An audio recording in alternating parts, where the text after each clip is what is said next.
This conference will now be recorded.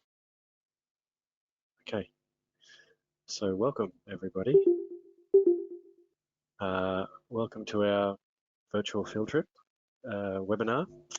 My name is Mick. I'm Contour Education. I'm a geography teacher by trade, and I've worked in schools across Australia. I've also worked most recently for Queensland Government as their, I suppose, GIS in schools spatial education officer, and I got to work with Queensland schools, showing them how to implement spatial geospatial tools into their classroom, which is the same thing.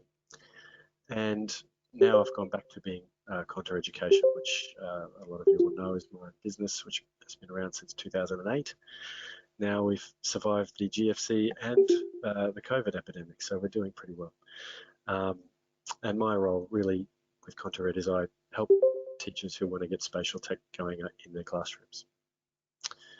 We've just had a flurry of people joining. Just so those of you joining know, we are recording this session, so if you don't want your face on screen, just pop your camera off, turn your camera off. Okay, I've got quick in the chat, much better, good. All right, so let's get stuck in. Now, I've tried to keep today to an hour, so that's the goal. I will keep it to an hour, and hopefully I can give you a good overview of some of the tools. We will be using a Google account, or if you want to follow along as I demonstrate, you'll need a Google account. And also the presentation, for those who have joined, I've popped a link in the chat window for the presentation. You might just scroll up. That'll take you to the presentation itself, and in there you can click on this link to actually enter your Google account details, and then I'll share the presentation folder with you at the end of the session. So yeah, if you want to follow along the presentation today, there's a link in the chat window. At this slide here, you can click and I'll send you a copy of the data and all the other bits and pieces. All right. So a very rough agenda. We're going to look at, I want to start with fieldwork. I want to kind of make a statement about fieldwork before we get into virtual field trips. Then we'll look at what they are and why you would want to use a virtual field in the classroom. And then we'll look at some tools, and that's where we'll spend the bulk of today's session before we wrap up. So let's get stuck in. Now, are there any questions before we get going? Everyone seems to be okay. I'll just often kind of pop back in and check in that chat window. So if you've got any questions, just let me know. No link. Okay, let me scroll up and I'll copy it. Yeah. So I'll just pop the link in for everyone again.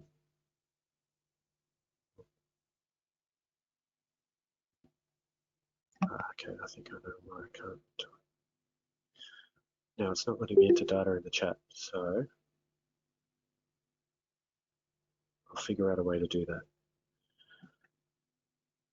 First technology hurdle.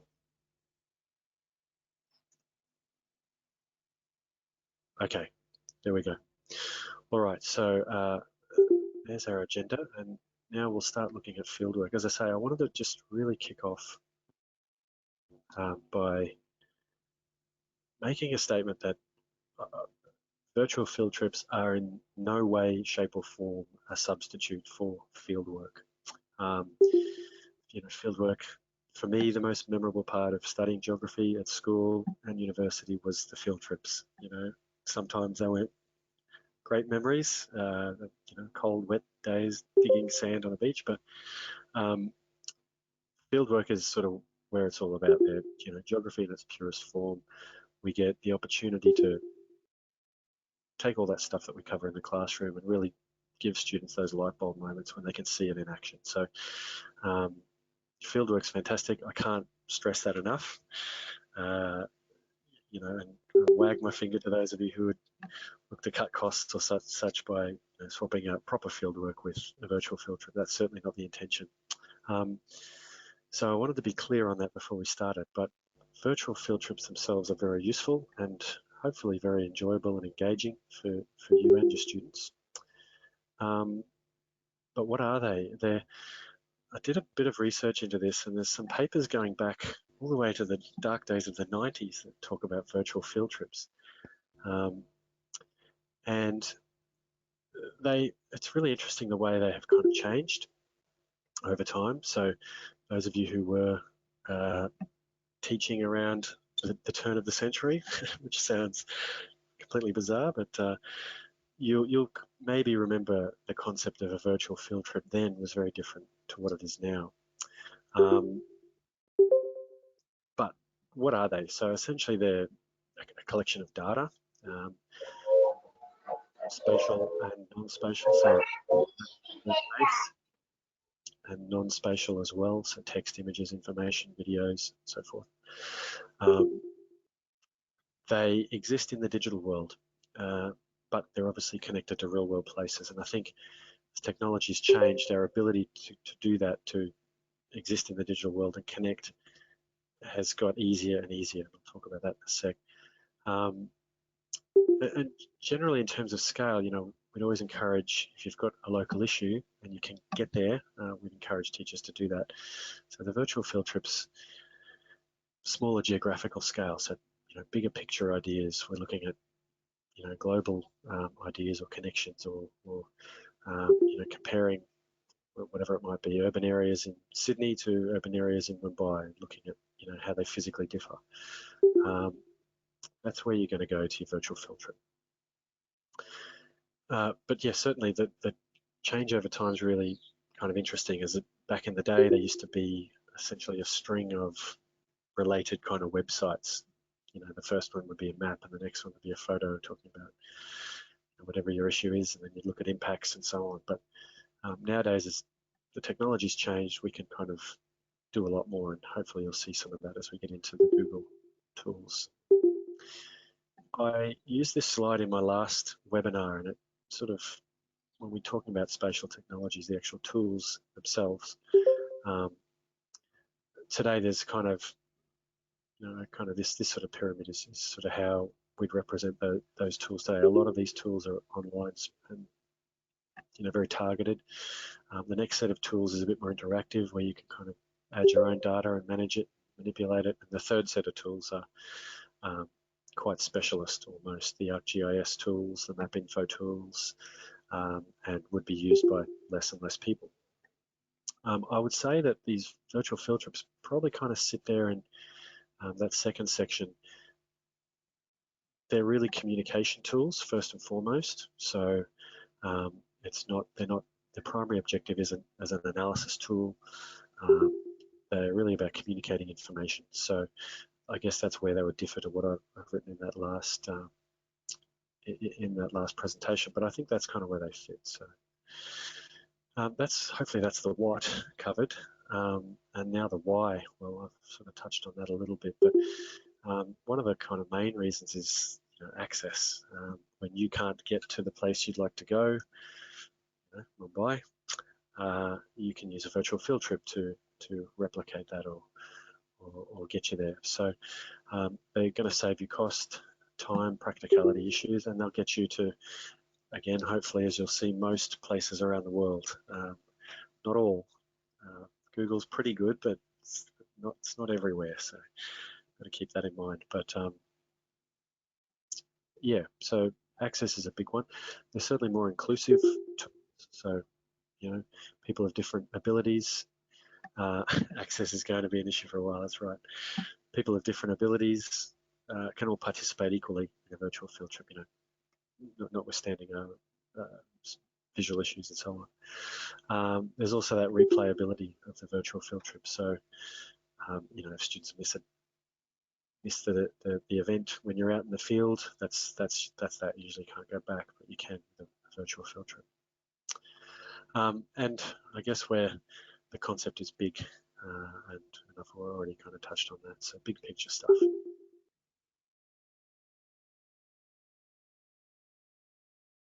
So before we get into the practical elements, how am I going? 10, 12 minutes. I'm a little bit ahead of time. So have we got any questions? Otherwise, I'm going to get stuck in because I'm really kind of keen to show you the tools that you can use. That's the main reason we're here. Nothing's coming through the chat. So I'm going to start to show you the various tools that we use. So we've got an hour today. There's a range of tools you can use, but with teachers and with working in the classroom, we want to keep it as simple as possible. So I've got I've got three that I'm going to show you. People have access to a drone to produce a virtual field trip. That would be interesting, actually, Graham. Sorry. So before I get into Google Earth, Graham's just asked how many people have access to a drone to produce a virtual field trip. If you want to collect drone data, yeah, you're going to need to have a drone flying it now. I'm not even sure on that. I think the CASA recommendations are 2 people, obviously licensed and insured and so forth. So yeah, 2 people. I'm not sure. I suppose if it's work, business, maybe there's, yeah. But drones are an issue. However, there's so much. There's only so much you can do with a drone, and a lot of that data, a lot of those visual information, you can get elsewhere. And then there's certain access, yeah, over public areas, over buildings, over cars. There's a lot of issues, and airports, as Roxanne says. All right, so just moving on. So some of the projects that we, some of the tools that we can use. I wanted to start with this one, Google Earth. Now, Google Earth have recently gone to a browser-based model, so you can still go and download Google Earth, Google Earth Pro, it's called now, and that's free. Very powerful, and you can do lots of really cool things. But with the browser-based version, they've recently unrolled this kind of area of Google Earth they call projects. So let me just get mine launched. This always takes a little bit of time. And Google Earth projects are it's a really simple tool that allows you to create a tour within Google Earth. So for those of you who might be a little bit intimidated with some of the other tools out there, and you'll see they I'm going to show you 3, and they're kind of increasing complexity, I guess you could say. This is a good starting point. So if you haven't already seen the browser-based version of Google Earth, this is what it looks like, and you've got a menu on the left, which you can open up. Sorry, that's my Google menu, but down the left you have all these different options, and if you hover it should tell you what each one is. So Voyager is, Google has a whole stack of data in Google Earth you can access. You can roll the dice to go to a random place on Earth for a bit of fun. This icon here with the place mark is projects, which we'll come back to in a sec. And Google have given you this map style option, which is kind of handy if you want to get rid of some of the labels that Google have. So you can muck around with that. I'll just keep the labels on for now, the kind of basic labels. But later on, when you're displaying or replaying the tour, you might actually want to use clean, and you get no border labels at all, or no towns or cities or roads. So, and then there's a measure tool. So down the very bottom, you've got an option to measure. So if we click on projects, let's see. I'm just looking quickly at the chat now. I've got a few pop through.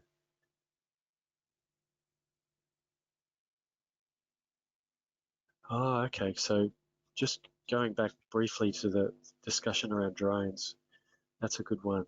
Robert, thank you. Try your local uni. So they might be able to work with you and help get your license for drone work.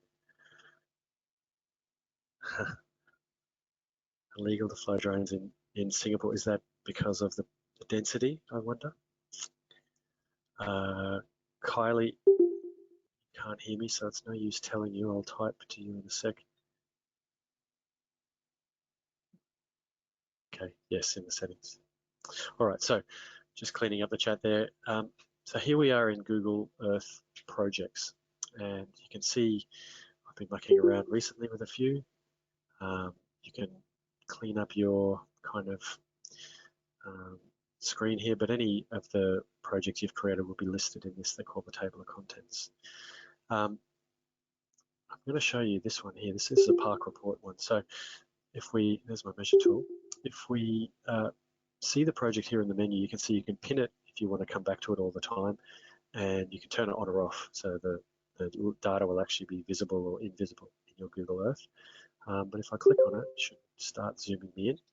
And the context here on this one, as it flies into Hobart in Tasmania, this is obviously a demo that I've made, but the task itself was initially a Year 7 task at an inner city school in Brisbane that I worked with, and they did a park report. So the students looked at the demographics of the area, they evaluated a local park, and they actually started by doing one next to the school.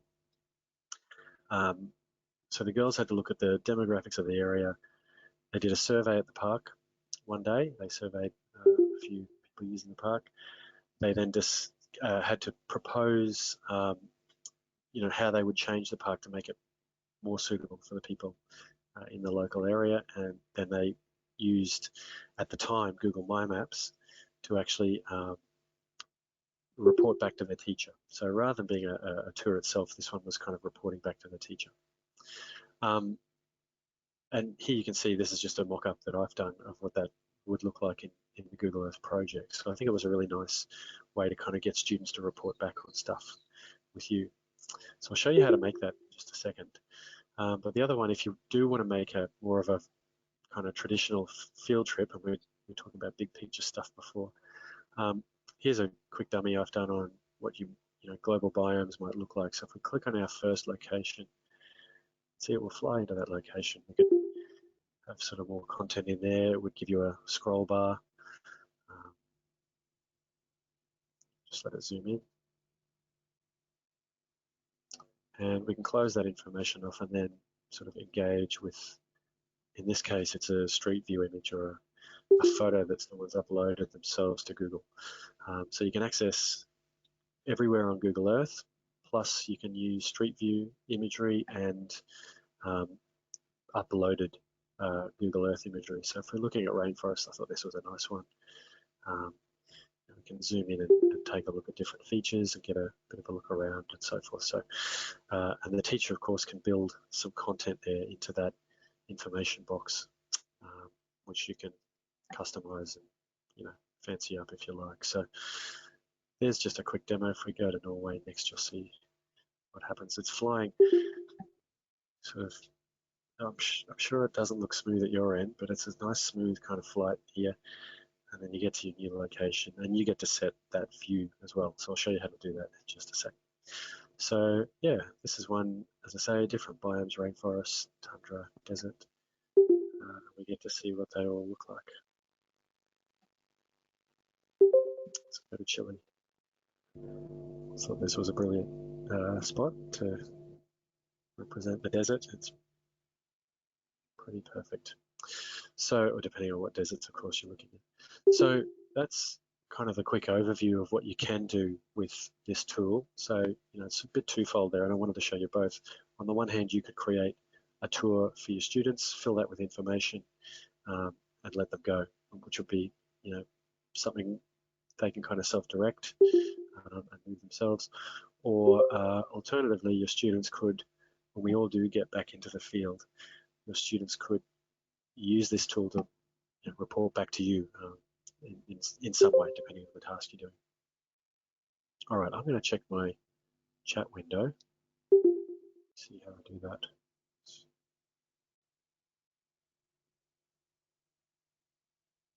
And we'll actually get in and demonstrate one yourself. So if you haven't already, take yourself into Google Earth if you want to follow along. Go into that projects section, so the little place mark icon, and we'll start creating a project ourselves. I'll show you some of these features because they're quite cool. Great, Kylie can hear, excellent. No other questions so far, so I'm going to go back in here. So we're going to create a new project, and we might just replicate that park report, seeing as it's kind of something fairly easy, and it also shows us the majority of this tool. So let's go to the park report first. Let's go to our new, let's go to a new project. And if we click on new project, we get some options. you can import data. If you have a KML file that you've created, you can import that. So those of you who were in my last webinar, I showed you how to create, I showed you how to use Google My Maps to actually create your own, represent your own data. You can export that as a KML and you could import it here to help tell that story a bit better. So My Maps is more of an analysis tool than projects is, I guess. So or if you found a KML file elsewhere you like, you can import that in here. You can create one yourself, but generally I just create a project in Google Drive because it's sitting there and easy to access. So once there, we get the option to give our project a name and a title. So we'll call as our park recommendations. And in the description, we can, fill out the sort of the purpose of the task, the author who collected the data, all the information about the data collection, date, weather conditions, and so on. So all that kind of notational information, I guess, goes in here.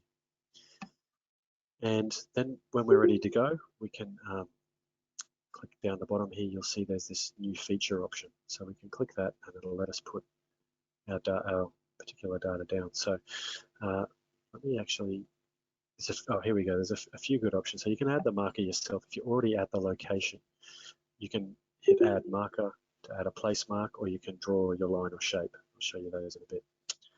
But if you're not, we're not, we'll do a search. So I will look for the actual original park that the students did on this activity.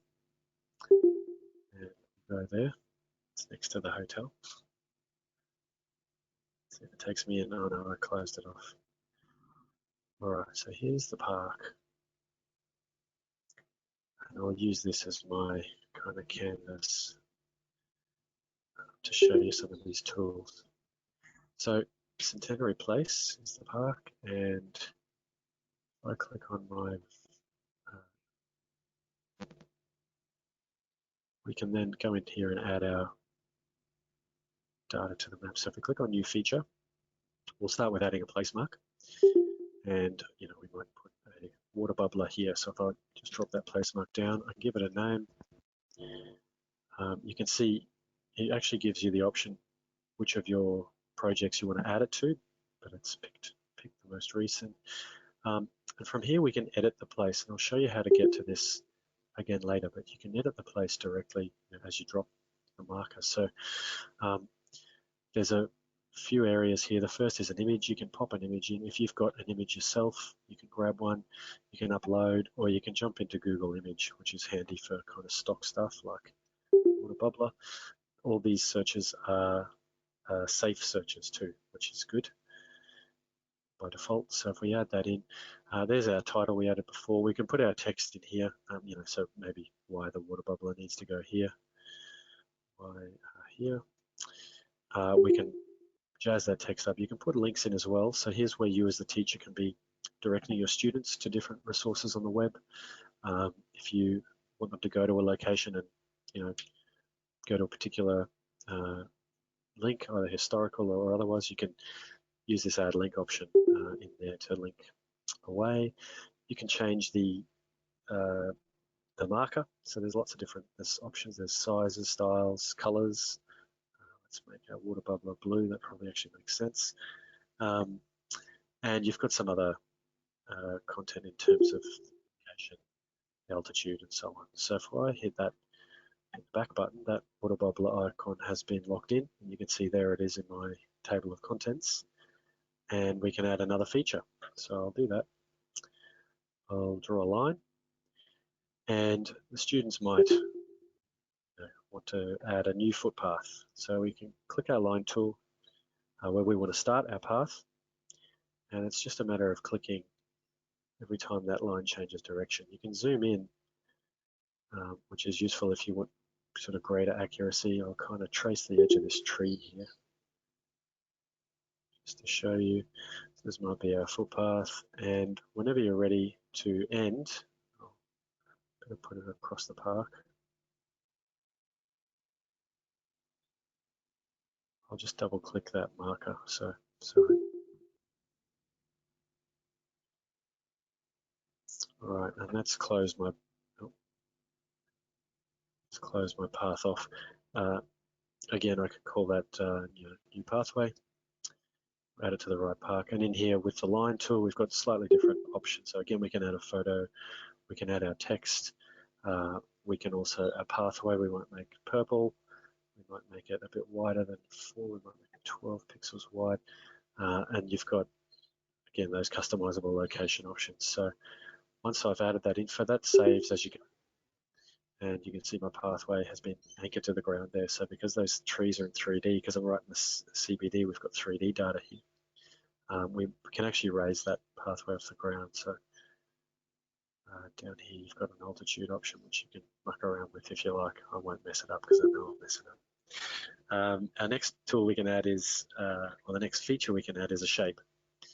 So those of you who are familiar with spatial technologies, you'll see what's happening here. And if, in this case, the students thought a dog off-leash area would be good. So if we zoom into the area we'd like, again, we just track our way around that location or desired location, and we place our marker on the first spot to close the shape off. So this one is our dog off-leash area. And again, we'll edit that, and we get slightly different options again. The shape, again, a photograph, some text, and different color and outline and fill options. So we might outline in dark brown, fill in dark brown, outline in black.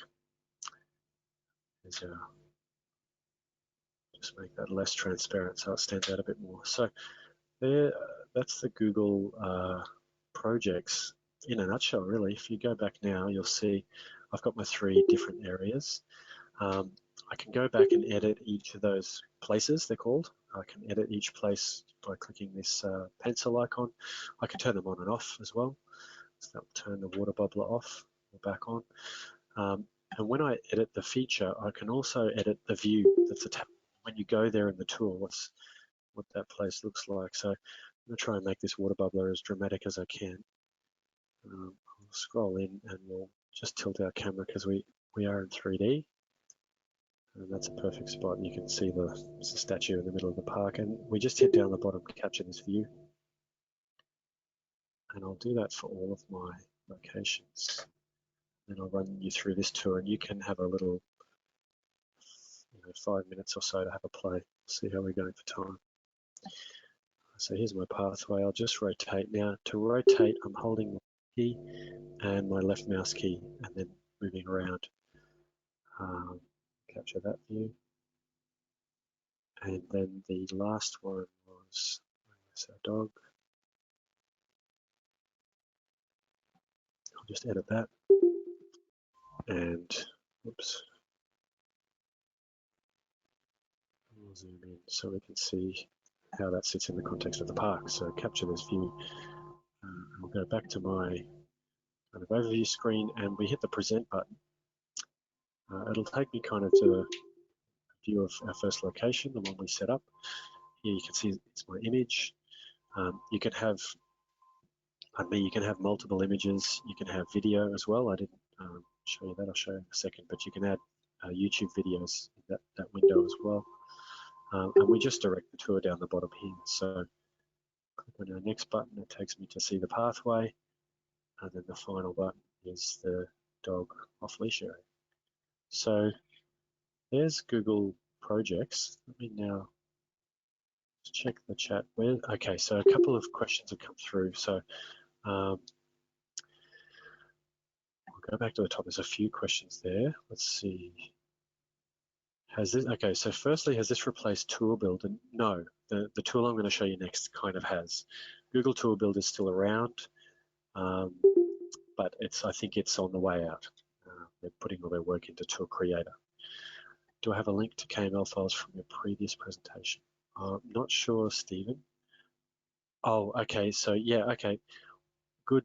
What I'll do is I'll export them from that previous map and I'll put them in your data folder.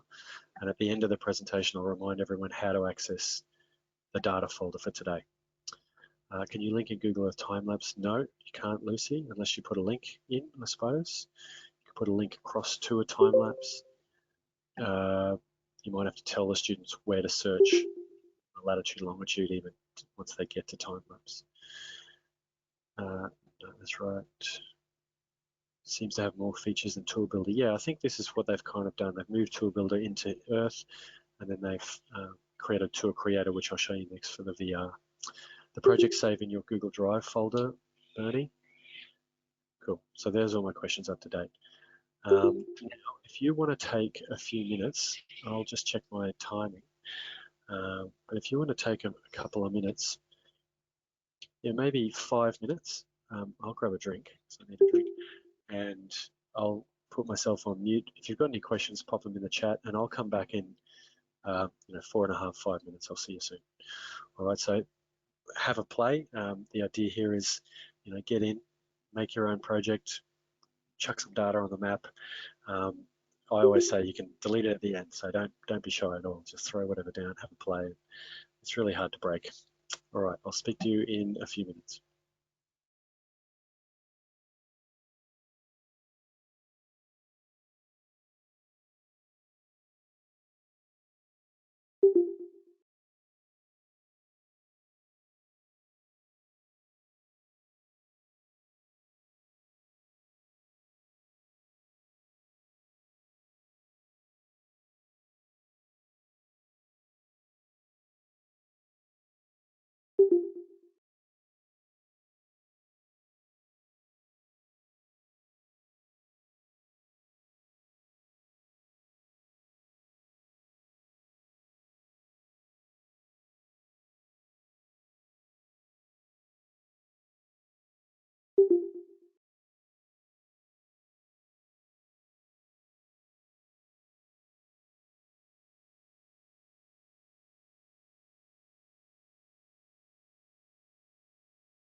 Okay, probably a bit early, but any issues? Anybody got any questions? Been having a play and something's popped up? Let me know. Might go for another kind of 30 seconds and then we'll push on. I'm hoping everyone's playing in the background there. You're too busy to message me.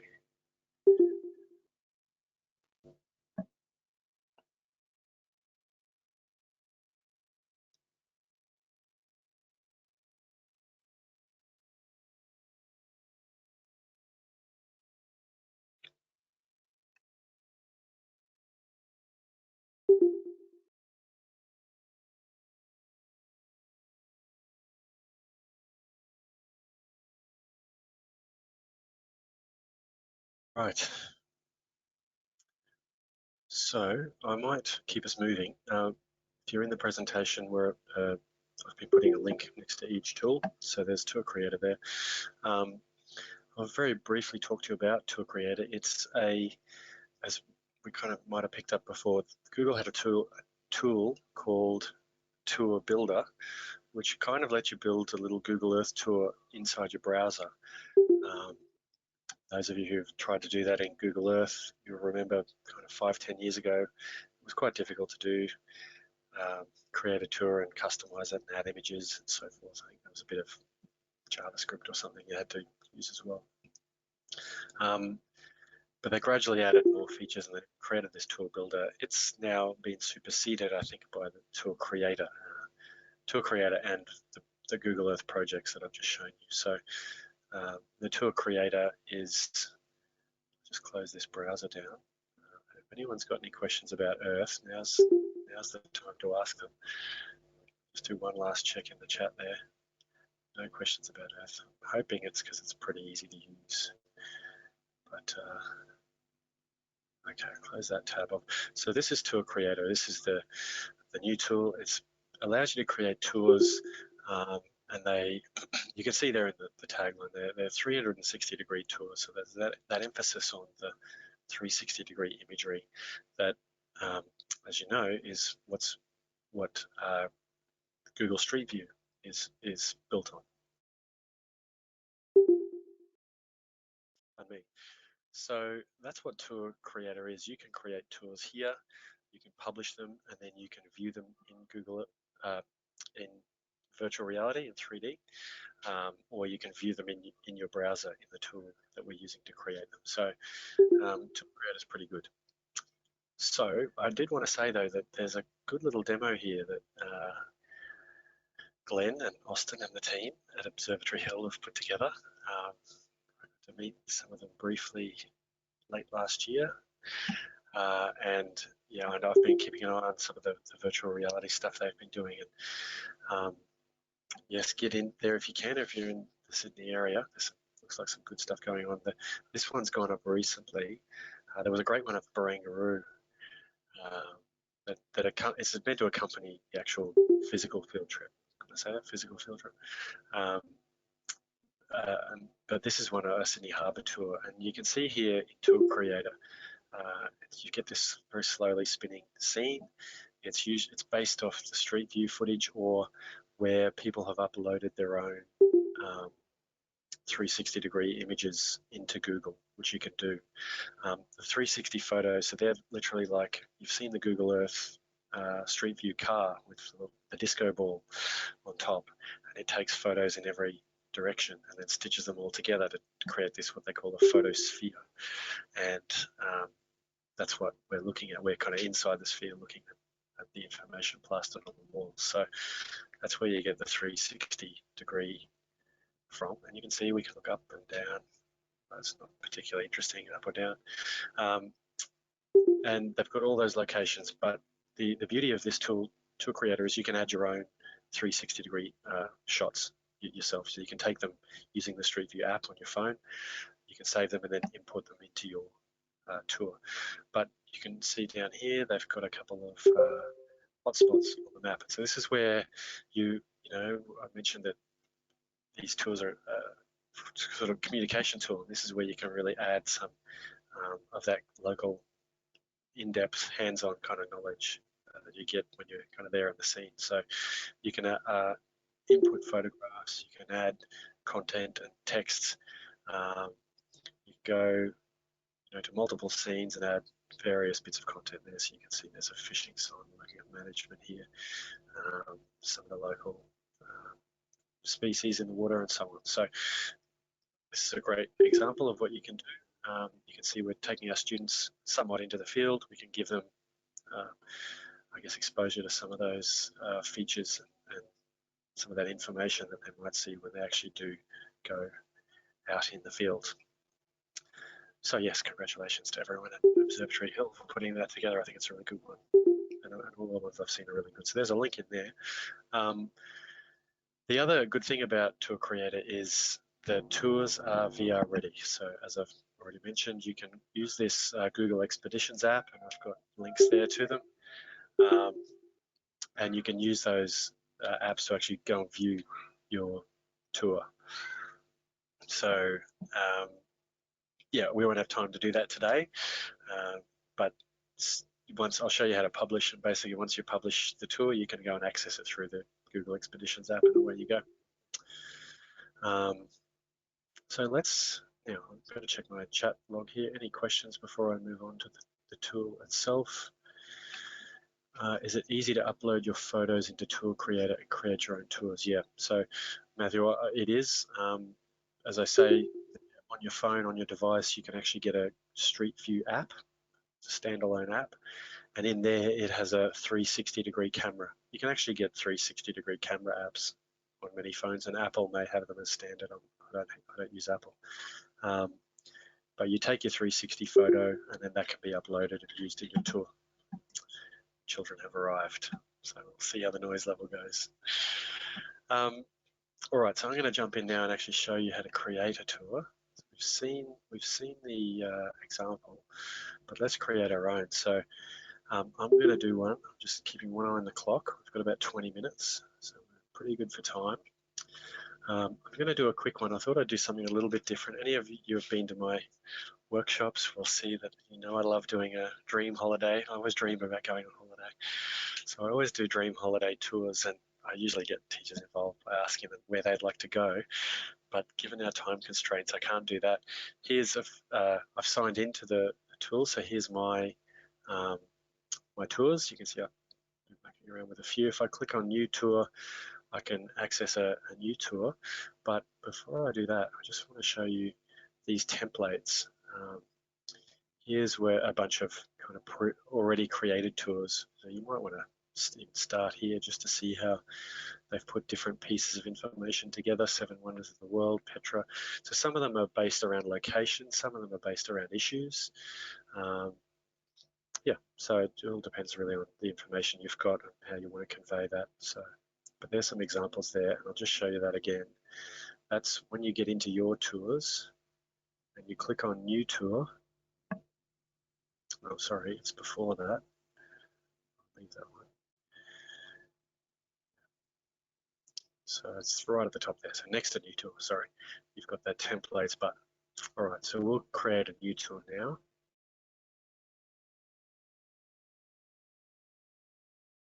And this will be our dream holiday. So my dream holiday, oops.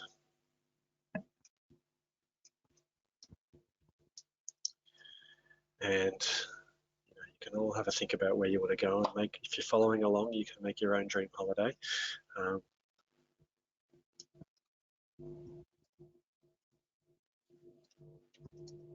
This is the tour I'm going to take when they let me out again. I suppose I need to win the lotto too.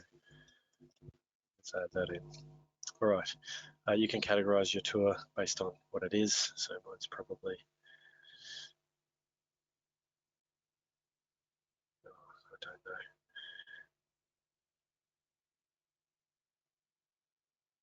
It's a pipe dream anyway. Let's call it Culture and Humanity. We can select an image to kind of act as our cover photo. So that's an image you could use. I should have some here. An image you can use to just kind of set the scene, I suppose. So I'll use that little photo I've been using in my advertising for this event. So there we go. We're looking at going on holiday and taking the world. So here we go. We're going to add our first, and Google calls them a scene. So you're going to be adding multiple scenes here. And each scene, as I say, consists of that 360-degree image, photo. You load, well, it always starts in the US, so you can choose your location. Now, my first spot on my overseas tour is going to be Patagonia. I've been eating a lot of M&Ms lately, so I think a lot of hiking would be good. And if we do a search for that, hopefully it will take us to the right place. It's taking us to a store.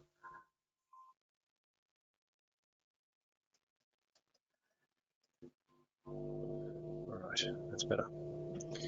So we've added Argentina, and we've got to our first our location. So it's taken us a broad way in. I did find a nice location. Let me just see if I can remember what I called it. What it's called, sorry, what I called it. Toys, here we go. That's right. That's right. So, all right. So we can find a location. I'm just going to pick anywhere. Just use the Street View data that's there. You can see it's taken me into an image in the National Park as a starting point. But if I want, I can actually use the Street View, little Street View man. You can see there images people have uploaded. Here's the actual Street View car. So look, I'll just take one of these. It doesn't really matter. Let's go this location. I'm sure it's all going to be beautiful. Lovely. That was a pure fluke. So there's our location. So down the bottom, you can see we've got an add scene button. Oh, here, by the way, is the upload option. So if you've got your own image, you can upload that here. Here we can add a scene, and that's going to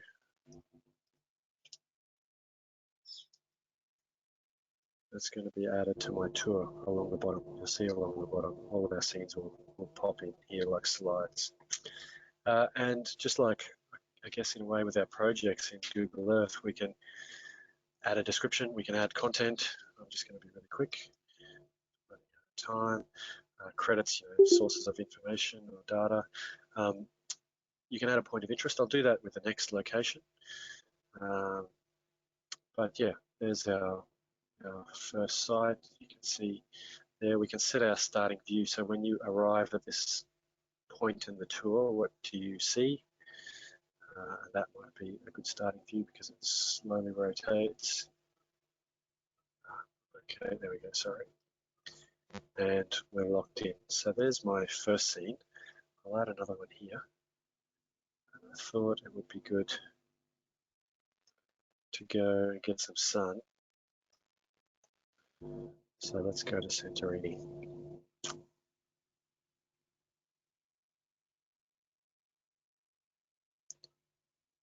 Again, I have fluked another great scene. So we're going to add that one.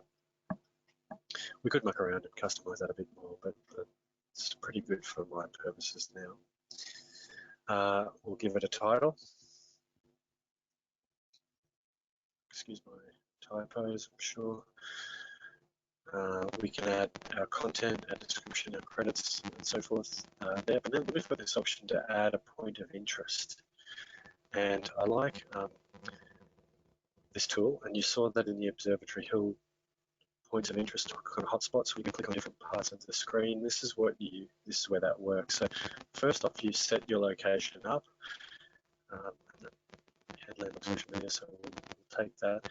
You can add two types of data. You can add images or an audio overlay. So if you want to tell your students something about a scene that they might be observing or that you might have in another hotspot, you can do that here. And you can title the hotspots as well, so you can number them if you want students to follow an order. So I'll just add a quick photo just to get us going.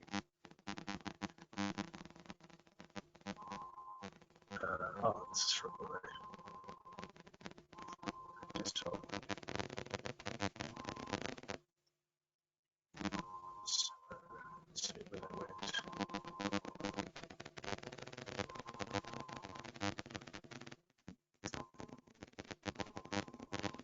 Here we go. That's a nice one. Okay, I'll add that in. So nothing's happened. You've got a hotspot on screen now, but when we go back and play that later, you can click on it and the image will pop up. Also, as you can see, you get to set how the image is kind of oriented. So, if this is like historical, you're looking at a photo of what this area used to look like, you can kind of place it over the landscape the right way and match up your geography or Brisbane City Hall or whatever it might be. So that's adding points of interest. Images, audio is the other one. You can record your audio, pop that in, and we'll add one more scene just to make it a bit of a tour at least. Now I'm going to finish off by going to Cooper Pedy. Why not? I mean, I want to play golf on the Cooper Pedy golf course, so maybe I'll need to look for a golf course.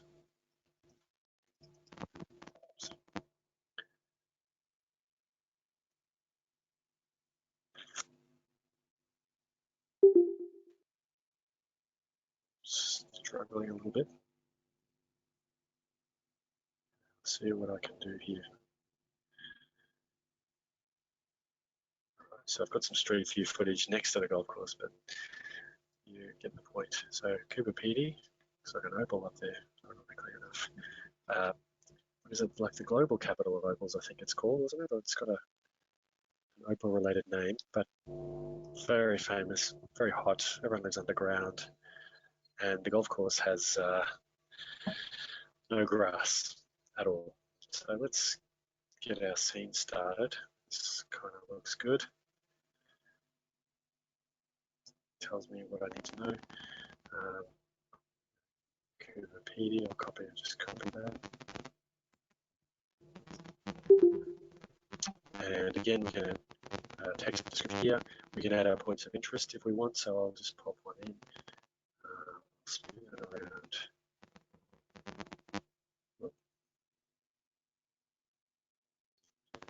Just so we have to do a bit of work to find that. And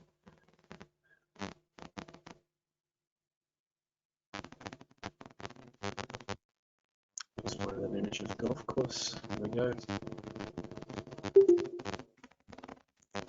All right, away we go. So that's my tour created. Got my locations all set up. That's been saving as I'm going, which is really useful.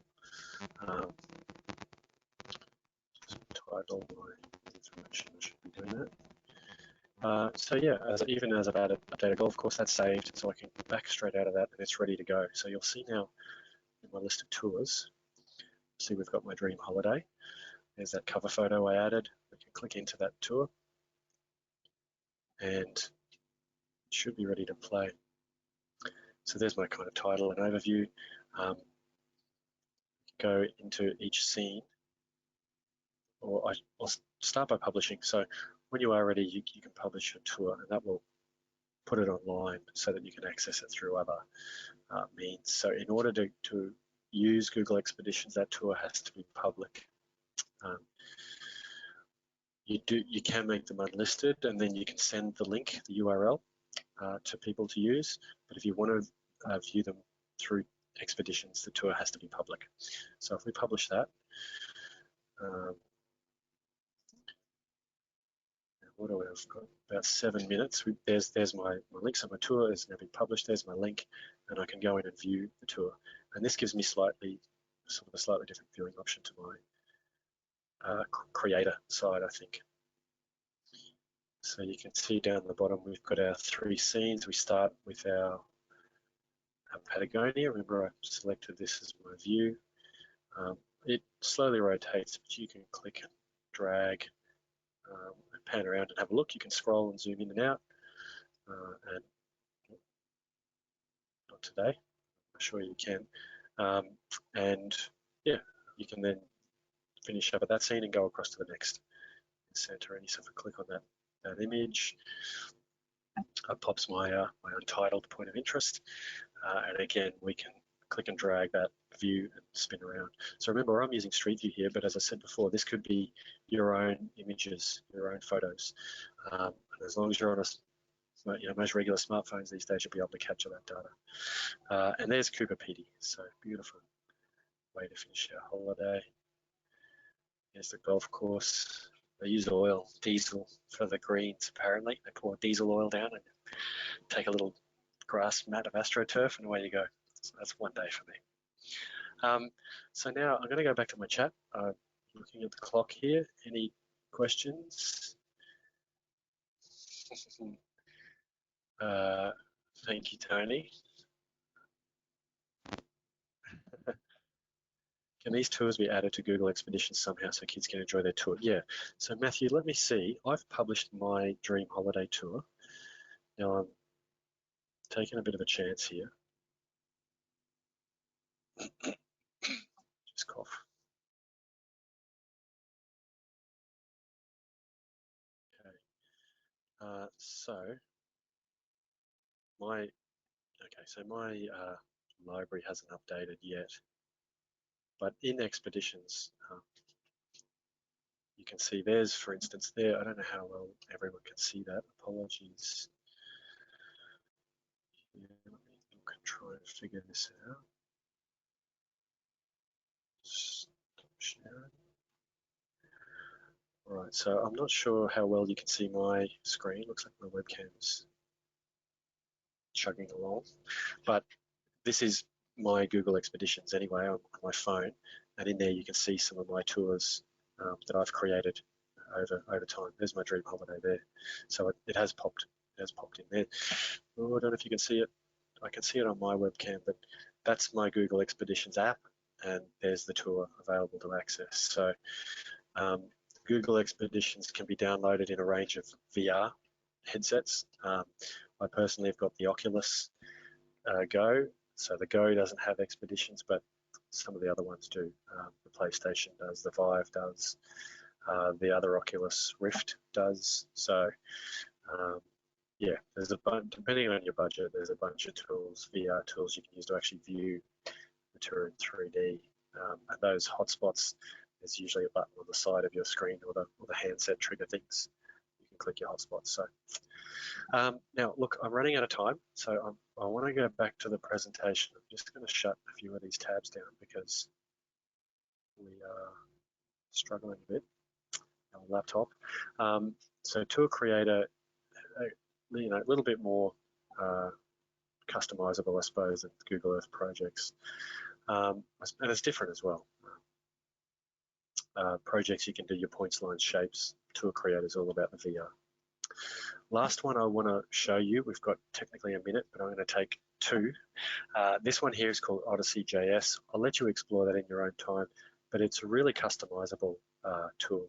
So they use this markdown syntax. It's kind of coding language, but it's pretty easy. You can copy and paste the bits you need and substitute, you know, their image URL for your image URL, and away you go. But you can create some really cool stuff, and a lot of news organizations that make those kind of visual tours or kind of interactives on the web, they use this Odyssey.js. So check that out.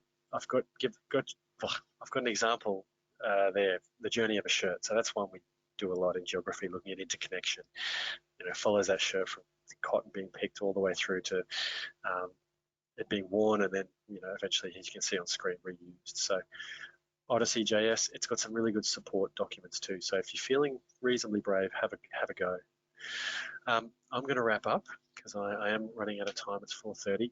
Thank you everyone for coming along. Look, my conclusion is I think these tools are fantastic tools. Certainly no substitute for actual field work, but you know, another tool in the arsenal, the toolkit, I guess, for a geography teacher. I did take a couple of slides here out of my last presentation. If you're looking at actually getting outside to do field work, there's some resources to get started. So a couple of apps you can use, and a little article that just kind of gives you a good starting point. So feel free to check that out.